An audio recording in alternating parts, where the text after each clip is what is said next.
Bismi Rabbi Şüheda.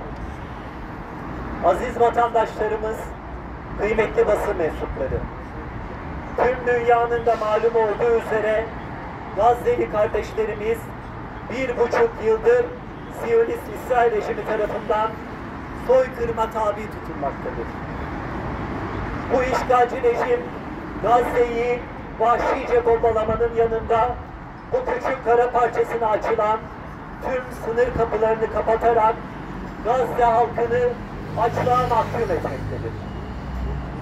Mısır ve Ürdün yönetimleri de bu kapıları açma konusunda irade gösterememekte, Siyonist rejimin dümen suyuna girmekte ve hatta kapıdan geçen 3-5 tırdan da yüksek meblağlarla rüşvet almaktadır.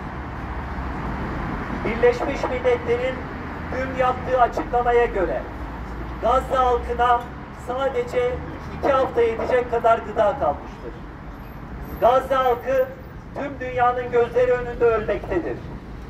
Gazze halkı bizlerden bu zulmü tüm dünyaya duyurmamızı istemiştir. O yüzden bugün biz de buradan Mısır Büyükelçiliği'nin önünden, hemen arkamız Mısır Büyükelçiliği, Mısır ve Ürdün yönetimlerine sesleniyoruz. Diyoruz ki bir an önce Refah sınır kapısını ve Gazze'ye açılan diğer tüm kapıları açın.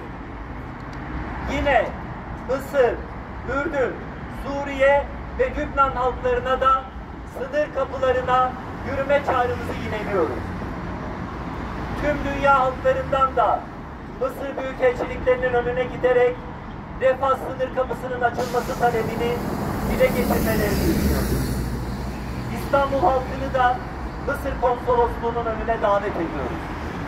Ve yine tüm kardeşlerimizi büyükelçiliklerin önüne bekliyoruz. Gazze'de insanlık ölmesin temasıyla biz Filistin'e yürüyüş platformu olarak inşallah bayram boyunca Gazze'li kardeşlerimizi yalnız bırakmayacağız Allah'ın izniyle. Hepinize çok teşekkür ediyorum. Allah razı olsun.